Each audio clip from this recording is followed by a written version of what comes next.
اللہ تعالیٰ قرآن مجید میں ایک مقام پہ ارشاد فرماتا ہے وما اصابکم من مصیبہ فبما کسبت ایدیکم ویعفو عن کثیر، جو تمہارے اوپر کوئی مصیبت آتی ہے وہ تمہارے ہاتھوں کی کمائی ہے، تمہاری اپنی کرتوتوں کا نتیجہ ہے، اور اللہ تعالیٰ بہت ساری چیزوں سے درگزر فرماتا ہے۔ یہ اس کی کرم نوازی ہے کہ وہ درگزر فرماتا ہے اور کبھی کبھی گرفت کرتا ہے۔ اگر وہ ہر کوتاہی پر گرفت کرنے لگے تو قرآن مجید میں ایک دوسرے مقام پہ ارشاد فرمایا کہ لوگوں کے ظلم کی وجہ سے، بے جا کاموں کی وجہ سے اللہ اگر گرفت کرنے لگے تو زمین کی چھاتی پر ایک چوپایا بھی زندہ نہ بچ پائے۔ تو اللہ جل شانہ اپنے بندوں کو معاف بھی فرماتا ہے اور ان کی گرفت بھی کرتا ہے۔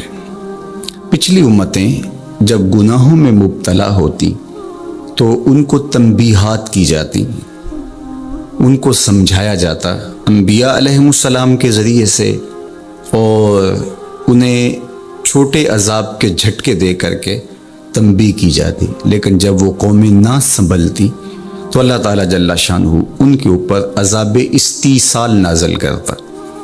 عذاب استیصال یہ ہے کہ وہ قومیں وجود سے مٹا دی جاتی۔ اس امت پر اگرچہ یہ کتنے بڑے جرم ہی کیوں نہ کریں، ان پر عذاب استیصال نہیں آئے گا۔ اللہ کے محبوب صلی اللہ علیہ وآلہ وسلم کا پاکیزہ وجود اور حضور کی رحمت کی تنی ہوئی چادر ہمارے لیے بچاؤ کی ضامن بن جاتی ہے، اور ہم اللہ تعالیٰ کی طرف سے آنے والے عذابوں سے بچ جاتے ہیں۔ کفار مکہ نے باقاعدہ مطالبہ کیا، اے اللہ اگر تیرا یہ رسول سچا ہے فامطر علینا حجارۃ من السماء، تو آسمان سے ہمارے اوپر پتھر نازل کر۔ تو حضور صلی اللہ علیہ وآلہ وسلم کے رب نے کیا جواب دیا؟ وما کان اللہ لیعذبہم وانت فیہم، محبوب اللہ کی یہ شان نہیں ہے کہ تو ان کے اندر رہتا ہو اور میں ان پر عذاب نازل کروں۔ حالانکہ پچھلی امتوں پر عذاب نازل ہوا اور یہ امت خود عذاب مانگ رہی ہے۔ کفار نے عذاب طلب کیا لیکن کہا کہ محبوب تیری وجہ سے میں ان پر عذاب نازل نہیں کروں گا، اگر ان کی رحمت نہ ہو درمیان میں ابھی آگ لگ جائے دونوں جہاں میں۔ تو وہ عذاب استیصال جو قوموں کے وجود کو مٹا دیتا ہے، امت مصطفیہ پر، حضور علیہ السلام کے غلاموں پر وہ کبھی بھی نہیں نازل ہوگا۔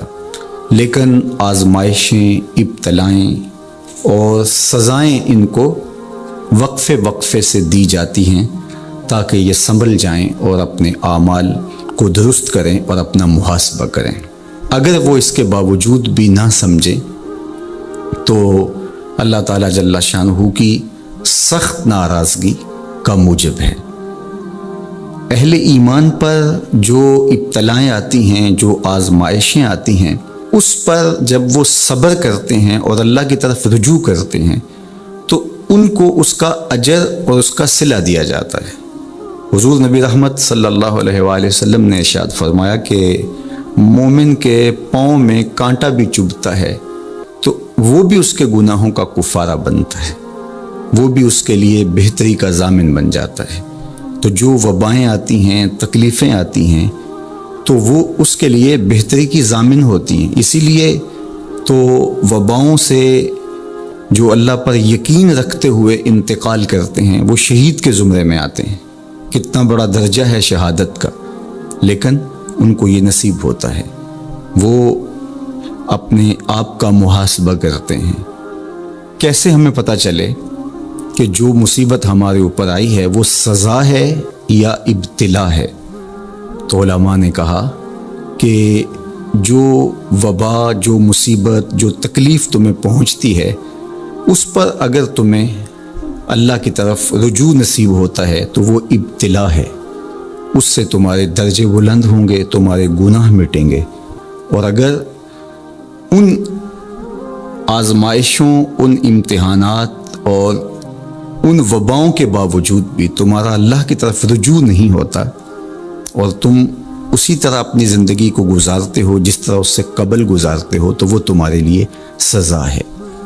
تو مجھے اور آپ کو اس موقع پر دیکھنا ہوگا کہ ہم کس مرحلے سے گزر رہے ہیں، ہماری کیفیت باطن کیا ہے، کیا یہ خوف و ہراس کا عالم اور یہ وبائی امراض اور اس وقت پوری دنیا کے اوپر جو کیفیت ہے وہ ہمارے لیے اللہ کی قربت کا سبب بن رہی ہے، رجوع اللہ کا ذریعہ بن رہی ہے، توبہ و استغفار کا سبب بن رہی ہے، ہم اللہ تعالیٰ جل شانہ کی قربت حاصل کرنے کے لیے کوشاں ہو گئے ہیں، یا کہ ہمارے رویے، ہمارا طرز زندگی اور ہمارا انداز معاشرت بالکل تبدیل نہیں ہوا اور ہم جس طرح کی زندگی پہلے گزار رہے تھے اس طرح کی ہی زندگی بسر کر رہے ہیں، تو پھر یہ ہمارے لیے سزا ہے، ورنہ ہمارے لیے ابتلا ہے، آزمائش ہے، امتحان ہے، اور ہم اس میں اللہ کی قربت کے ذریعے سے اللہ کی پناہ میں آ کے سرخرو ہو رہے ہیں، کامیاب اور بامراد ہو رہے ہیں۔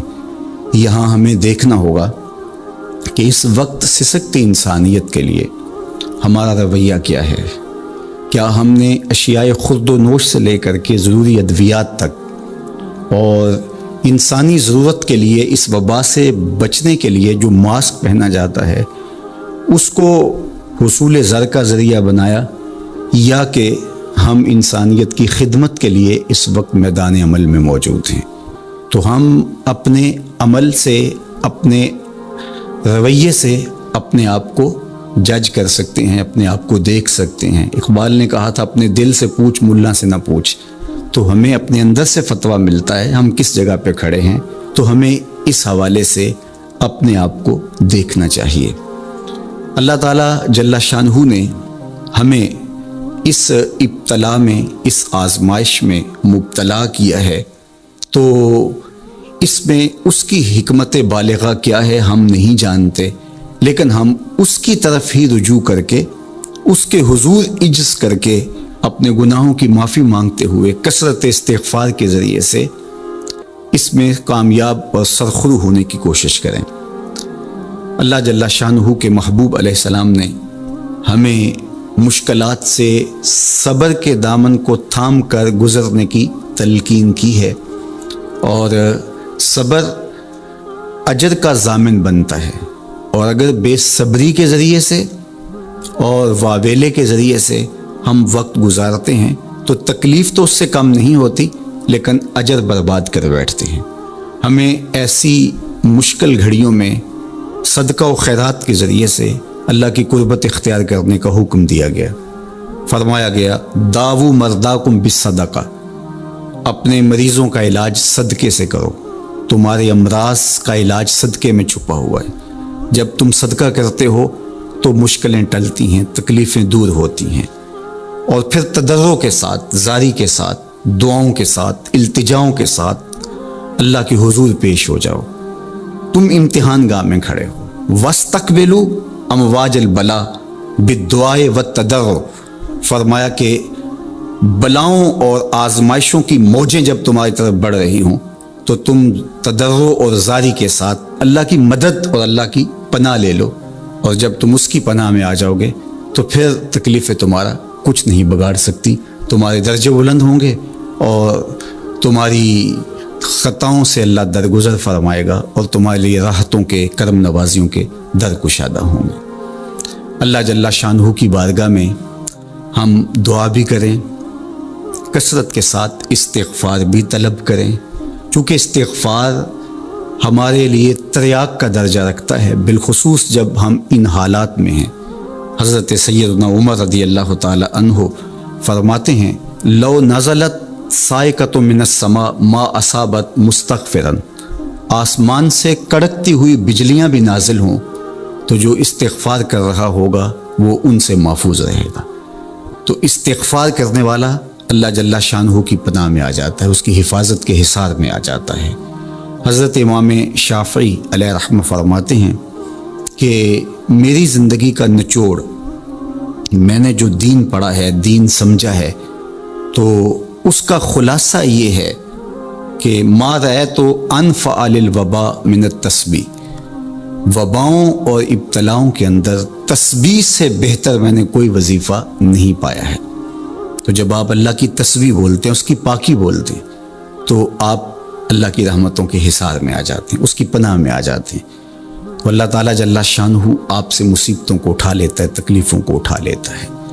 تو استغفار طلب کیجئے، اللہ کی تسبیح بولیے اور قرآن مجید کی کثرت کے ساتھ تلاوت کیجئے۔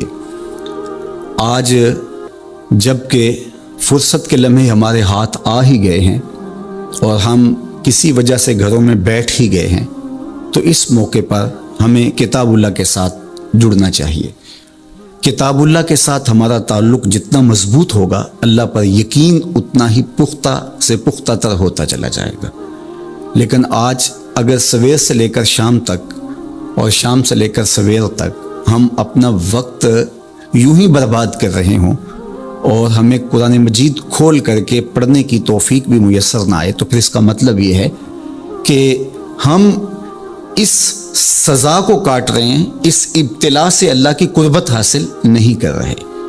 تو قرآن مجید کی تلاوت ہمیں اللہ کی قربت دیتی ہے، بلکہ ایک روایت میں آیا کہ جو شخص قرآن مجید کی تلاوت میں مشغول رہا اور اس مشغولیت کی وجہ سے اس کو دعا مانگنے کا موقع بھی نہ مل سکا، اللہ اس کو دعائیں مانگنے والوں سے زیادہ عطا فرمائے گا، چونکہ وہ اللہ کے کلام کے اندر مصروف ہو گیا۔ تو آج کل فرصت کے لمحات میں ہمیں اپنے بچوں کو بٹھا کر کے بھی ترغیب دینی چاہیے کہ وہ قرآن مجید کی تلاوت کریں، اور خود بھی قرآن مجید کی تلاوت اپنے معمولات میں شامل کرنی چاہیے۔ اور جتنے بھی یہ دن ہمیں میسر ہیں، اپنی روٹین اس حساب سے ہم بنا سکتے ہیں کہ قرآن مجید کے ساتھ ہم جڑ جائیں، اور اس کو اگر مفاہیم و مطالب کے ساتھ پڑھنے کا مزاج ہو اور روزانہ 1 پارہ یا 2 پارہ اس کے مفاہیم کے ساتھ، اس کے مطالب کے ساتھ اگر پڑھنا نصیب ہو جائے، تو پھر قرآن مجید کے پیغام کو سمجھنے کا ہمیں موقع مل جائے گا۔ چونکہ یہ کتاب ہمارے آقا و مولا حضور ختم المرتبت صلی اللہ علیہ وآلہ وسلم کی وساطت سے ہمارے نام ہمارے رب کا پیغام ہے، سندیسہ ہے ہمارے رب کا۔ ہمارے رب نے ہمیں کیا کہا ہے ہمیں سمجھنا چاہیے۔ دنیا کے کسی ایسے ملک سے میرے اور آپ کے نام کوئی خط ہو اور اس زبان میں ہو جو زبان میں نہیں جانتا، تو اتنی دیر تک میں چین سے نہیں بیٹھتا، آپ چین سے نہیں بیٹھتے جب تک اس کے مندرجات معلوم نہیں کر لیتے، اس میں خوشی کی خبر ہے یا کوئی غم کا قصہ ہے، یہ خط میرے نام کیا پیغام لے کر آیا ہے۔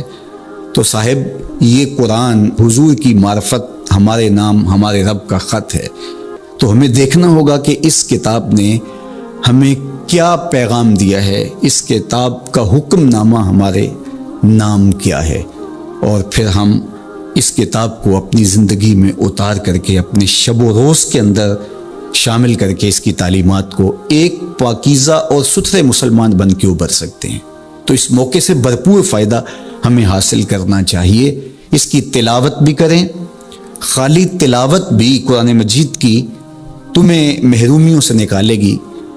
حضرت اقبال علیہ رحمہ نے اپنے ایک دوست کو خط لکھا کہ قرآن مجید اگر مفاہیم و مطالب کے ساتھ تمہیں نہیں بھی پڑھنا آتا تو پھر بھی اس کی تلاوت کو معمول زندگی بناؤ، اس لیے کہ ناظرہ قرآن پڑھنے سے بھی قلب کا تعلق حضور کے قلب اطہر سے جڑتا ہے، حضور سے قربت نصیب ہوتی ہے اس کتاب کے پڑھنے سے، اس کی تلاوت کرنے سے، چونکہ یہ حضور کے قلب اطہر پہ نازل ہوا ہے، حضور کے سینہ اقدس پہ نازل ہوا ہے، تو اس سے تعلق حضور کے قلب اطہر کے ساتھ جڑنا ہے۔ اور ہمیں فرمایا گیا کہ راتوں کی تنہائیوں میں اٹھ کے قرآن پڑھا کرو اور قرآن پڑھتے ہوئے رویا کرو، اور یہ بھی فرمایا گیا فَإِلَّمْ تَبْكُوا فَتَبَاكُوا، اور اگر رونا نہ آئے تو رونے کی کوشش کیا کرو، تکلف کے ساتھ اپنے اوپر وہ کیفیت طاری کرو کہ تمہاری آنکھیں آنسوؤں کا خراج دیں اس قرآن کو پڑھتے ہوئے۔ کیا یہ تصور تھوڑا ہے کہ جب تم قرآن پڑھ رہے ہو تو اس خیال میں ہو کہ میں اپنے رب کا کلام پڑھ رہا ہوں؟ فرمایا تمہارا رب سے ہم کلام ہونے کو جی چاہے تو قرآن کھول کے بیٹھ جاؤ، یہ رب سے ہم کلام ہونا ہے۔ حضرت داتا گنج بخش علی حجویری علیہ رحمہ سے ایک مرید نے کہا حضرت اگر رونے کی کوشش کریں تو پھر بھی رونا نہ آئے تو فرمایا پھر اپنے مقدر پہ رویا کرو۔ تم اتنے سنگ دل ہو گئے ہو کہ تم رونا بھی چاہتے ہو لیکن تمہاری آنکھیں آنسوں کا خراج نہیں دیتی۔ تو اس کتاب کے ساتھ جڑ کے، اس کتاب کے ساتھ وابستہ ہو کے، اس کے ساتھ تعلق خاطر قائم کر کے اپنی زندگی کو سنوارا جا سکتا ہے۔ یہ کتاب زندگی ہے، یہ نسخہ حیات ہے، نسخہ کیمیا ہے۔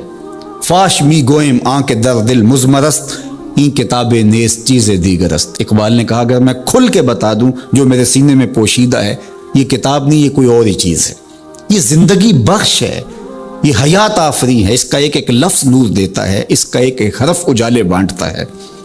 بلکہ وہ لوگ جو اس کتاب سے زندگی حاصل نہیں کرتے اور اس کتاب کے ہوتے ہوئے بھی محرومیوں کا شکار ہے، تو بڑی خوبصورتی کے ساتھ اقبال نے تنقید کی اور سوئے ہوئے ضمیر جگانے کی کوشش کی۔ ببند صوفی و ملا اسیری حیات از حکمت قرآن گیری، با آیاتش ترا کار جزی نیست کیا از یاسین او آساں بمیری۔ اقبال کہتے ہیں تو جاہل صوفی اور کاہل ملا کے ایسے پھندے میں پھنسا کہ تو نے قرآن سے زندگی تلاش نہیں کی۔ قرآن کی آیتوں سے تجھے صرف اتنا سروکار ہے، جب تیرے بوڑھے کی روح اٹک گئی تو سورہ یاسین لے کے بیٹھ گیا کہ میں اس کی تلاوت کروں اور اس کی روح آسانی سے نکل جائے۔ اقبال کہتے ہیں اس میں کوئی شک نہیں ہے، مرنے والے کو اس کا فائدہ ہوتا ہے، لیکن مجھے افسوس اس بات کا ہے کہ اس قرآن سے بھی تو نے مرنا ہی سیکھا، کاش اس قرآن سے جینا سیکھ لیا ہوتا۔ یہ تجھے زندگی کے قرینے سکھاتا، تجھے اسلوب حیات بتاتا، تجھے جینے کا طریقہ بتاتا، تجھے محمد عربی کی دہلیز پہ لے جاتا، تمہیں خدا کی قربت دیتا، خشیت الہی کے اجالے دیتا۔ یہ کتاب زندگی بخش اور حیات آفری تھی، تو نے کیوں اس کتاب کے ہوتے ہوئے اپنے آپ کو محرومیوں کے سپرد کر دیا؟ تو یہ موقع ہمیں ملا ہے زندگی کی گہما گہمی میں، زندگی کی چکا چون میں، سویر سے شام تک، شام سے سویر تک بھاگم بھاگ لگی تھی، تو کسی وجہ سے لمحے فرصت کے ہاتھ آ ہی گئے ہیں، تو آئیے ہم اپنا ربط کتاب اللہ سے جوڑیں، قرآن سے جڑ جائیں اور اس کی تلاوت کو شعار زندگی بنا لیں۔ گھر تو می خواہی مسلمہ زیستن نیست ممکن جز بقرآن زیستن، اگر تو مومن بن کے، مسلمان بن کے جینا چاہتا ہے تو قرآن کے بغیر تیرا ایک لمحہ بھی نہیں بیت سکتا۔ تو اس کتاب کے ساتھ ہمیں وابستہ ہونا چاہیے، روزانہ 1-2 پارے خود بھی پڑھنے چاہیے اور اپنے بچوں کو بھی اس کی ترغیب دینی چاہیے۔ روزانہ ہماری صبح کا آغاز تلاوت کلام مجید سے ہو تو زندگی کتنی خوشگوار، پر نور، تاباں اور منور ہوگی۔ تو اس موقع پر میں مشورہ دوں گا اپنے جملہ ناظرین سے، سامعین سے، کہ وہ کتاب اللہ کے ساتھ جڑ جائیں اور یہ کتاب دیکھنا کہ کیسے موتی اچھال کے تمہاری گود میں ڈالتی ہے۔ یہ دنیا کی واحد کتاب ہے جو اپنے قاری کو اس کے نفسیات کے مطابق، اس کے مبلغ علم کے مطابق، اس کے ظرف کے مطابق اس کو عطا کرتی ہے۔ دنیا کی کتنی کتابیں ہیں جو ایک عام شخص کے لیے تو دلچسپ ہیں، لیکن جو علم کی بلندیوں پر اڑ رہا ہے تو اس کے لیے اس کتاب میں کچھ بھی نہیں ہوتا، اور کتنی کتابیں ہیں جو اہل علم کے لیے تو سرمایہ ہیں، لیکن جو نچلے درجے کا عام شخص ہے اس کو اس کی سمجھ ہی نہیں آتی۔ لیکن قرآن ایک ایسی کتاب ہے، اس کو جس طبقہ زندگی سے تعلق رکھنے والا پڑھے، چاہے وہ ایک عام شخص ہو اور چاہے وہ بہت بڑا مدقق ہو، جو بھی پڑھے قرآن اس کو اس کے ظرف کے مطابق فیض دیتا ہے۔ ہم ہوئے، تم ہوئے کہ میر ہوئے، اس کی زلفوں کے سب ہی اسیر ہوئے۔ یہ اس کتاب کا اعجاز ہے، اس کتاب کا کمال ہے، اور یہ اپنے پڑھنے والوں کے لیے آسان ہے، رشد و ہدایت کی ضامن ہے اور اللہ کی قربت کا ذریعہ ہے، ہمیں زندگی گزارنے کا اسلوب دیتی ہے اور حیات آفرین کتاب ہے۔ تو اس کے ساتھ ہمیں جڑنا چاہیے اور اس موقع سے ہمیں بھرپور فائدہ حاصل کرنا چاہیے۔ ایک بات میں یہ بھی عرض کرنا چاہوں گا کہ اس موقع پر خاص طور پہ ہمیں تھوڑا سا اپنا محاسبہ کرنے کے لیے بھی وقت مل گیا ہے۔ بھاگ دوڑ کے اندر سویر سے شام تک ہمیں اپنے آپ پر غور کرنے کا موقع نہیں ملا اور مقصد حیات کو سمجھنے کی فرصت نہیں ملی۔ ہم کیوں آئے تھے دنیا پر؟ مقصد زندگی کیا تھا؟ کیا رزق کمانا ہی مقصود حیات تھا؟ چلو حلال ہی صحیح، یہ تو کام چیونٹی بھی کرتی ہے، صبح اپنی بیل سے نکلتی ہے، کسی کو ضرر نہیں دیتی، تکلیف نہیں پہنچاتی، حلال رزق جمع کرتی ہے، اور شام تک وہ اس کام میں لگی رہتی ہے۔ موسم برسات کے لیے بھی جمع کرتی ہے، اپنے بچوں کے لیے بھی ضرورت پوری کرتی ہے، کسی کو تکلیف بھی نہیں پہنچاتی۔ اگر یہی وظیفہ حضرت انسان کا ہے تو پھر انسان میں اور حیوانات میں، بہائم، وحوش، طیور میں فرق کیا ہوا؟ یہ اشرف المخلوقات پھر کس بات پہ ہوا؟ تو کیا یہ انسان کے لیے باعث شرف ہے؟ نہیں، انسان کے لیے شرف کا سبب کوئی اور ہے۔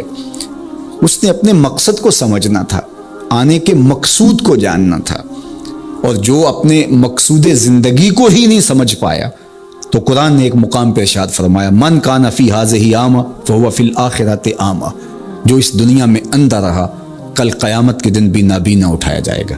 اس سے ان آنکھوں کی بے نوری مراد نہیں ہے، وہ تو حدیث پاک میں آتا ہے جو آنکھوں سے آزمایا گیا، ان دو محبوب چیزوں سے آزمایا گیا، تو اس کو اللہ تعالیٰ اس کے بدلے میں قیامت کے دن اجر دے گا، صلہ دے گا۔ دنیا کے اوپر اگر کسی کو بینائی نہیں دی گئی تو کتنی بڑی آزمائش ہے۔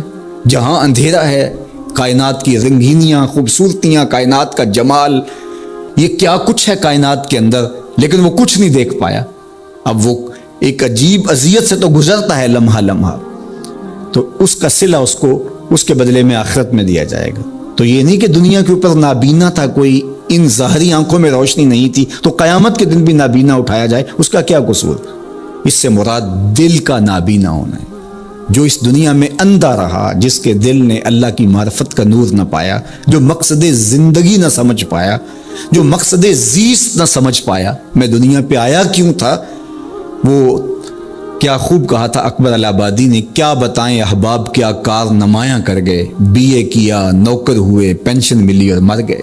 زندگی کا یہ مقصد تو نہیں ہے۔ تو زندگی کسی کام کے لیے ہم اللہ کی معرفت حاصل کریں، اپنی زندگی کے مقصود اور مدعا کو سمجھیں کہ ہم کیوں تخلیق کیے گئے، اور ہمیں فہم و فراست اور عقل و خرد سے کیوں نوازا گیا۔ تو وہ مقصد اگر ہم نے نہیں پایا تو اس موقع پہ ہمیں اپنا محاسبہ کر کے غور کرنا ہوگا اور اپنی زندگی کی راہوں کو درست کرنا ہوگا۔ اللہ کے حضور رجوع کریں، سچی توبہ کریں۔ آج یہ تھوڑے سے حالات دیگر گوں ہوئے اور موت آنکھوں کے سامنے رقص کرتی ہوئی نظر آئی۔ ابھی تو ہم نے سوشل میڈیا پہ مختلف لوگوں کی موت کے رقص کو دیکھا، ہم نے الیکٹرانک میڈیا کے اوپر مختلف ممالک کی خبریں دیکھیں اور دل لرزنے لگے۔ اور جب اپنی آنکھوں کے سامنے ان لوگوں نے یہ مناظر دیکھے ہوں گے تو کیا عالم ان کا ہوگا اور کیا کیفیت ان پر بیتی ہوگی، اور کس کرب سے، کس اذیت سے وہ گزرے ہوں گے۔ اور ہزاروں انسانوں میں سے کوئی ایک شخص آغوش موت میں اترا، اور اس کی سسکیاں اور آخری لمحے اس کی تڑپ اور اس کی بے چینیاں اور اس کے خاندان کی محرومیاں اور ان کی آنکھوں سے برستے ہوئے آنسو دل لرزا دیتے ہیں۔ تو ذرا 2 لمحوں کے لیے تصور کر لیجئے کہ اربوں انسان ہیں، تو چند ہزار لوگ آغوش موت میں اترے تو ہمارا وجود لرزنے لگا، تو وہ لمحہ کتنا دردناک ہوگا جب یہ زمین بھی لپیٹی جا رہی ہوگی، جب آسمان بھی لپیٹا جا رہا ہوگا، اور ہر ذی روح اس دنیا سے رخصت ہو رہا ہوگا، اور خوف قیامت اور قیامت کا وہ زلزلہ، وہ جھٹکا، اپنے اطراف میں دائیں بائیں آگے پیچھے لاشیں گرتی نظر آئیں گی، اور پھر جسموں کے پرزے اڑتے ہوئے دکھائی دیں گے۔ اذا زلزلت الارض زلزالها واخرجت الارض اثقالها وقال الانسان ما لها یومئذ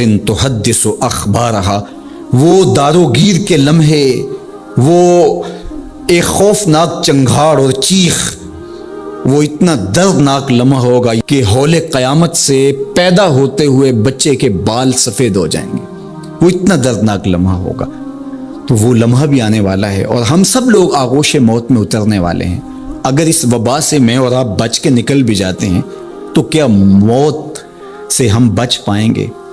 تو یہ ہمارے لیے ایک جھنجھوڑنے کا لمحہ ہے، ہمیں تنبیہ کی جا رہی ہے، یہ تازیانہ عبرت ہے ہمارے لیے، اور ہم اپنی آخرت کی بہتری کے لیے کوشش کر لیں اور دیکھیں کہ یہ لمحات زندگی کے اور یہ گھڑیاں جو آج ہمیں میسر ہیں، ایک وقت آئے گا یہ بھی میسر نہیں ہوں گے، اور اگر آج ہم نے عبرت حاصل نہ کی تو پھر سوائے ہاتھ ملنے کے کچھ نہیں ہوگا۔ وہ ایک فقیر تھا، بازار سے گزر رہا تھا تو لوگوں کو دنیا میں کھوئے ہوئے دیکھا تو دل میں رحم جاگا، تو ان کو سمجھایا کہ یہ سب کچھ دنیا ہی نہیں ہے، اس دنیا کے بعد بھی کوئی جہاں ہے، تم نے کسی کے حضور پیش ہونا ہے اور اپنے اعمال کی جواب دہی تمہارے کندھوں پہ ہے، تو آؤ اپنی آخرت کو یاد کرو اور اپنے رب سے تعلق جوڑ لو۔ لوگوں نے کہا جا بابا کام کر، تجھے کیا پتہ کہ دنیا کی لذتیں کیا ہیں اور ہم کس کام کاج میں لگے ہیں، جا اپنا کام کر۔ وہ شخص دل برداشتہ ہو گیا، وہاں کھڑا ہو کے آنسو بہانے لگا۔ کوئی شخص گزرتا ہوا رکا تو اس نے ایک شخص کو روتے ہوئے دیکھا تو رک کے کہنے لگا کہ کسی نے تجھے تنگ کیا ہے، کسی نے تیرے اوپر کوئی زیادتی کی ہے، تم کیوں رو رہے؟ اس نے کہا کسی نے کوئی زیادتی نہیں کی، بس ان کے رویے نے رلا دیا۔ کہا کیا ہوا؟ کہا گزر رہا تھا، ان کو دنیا میں کھوئے ہوئے دیکھا، دل میں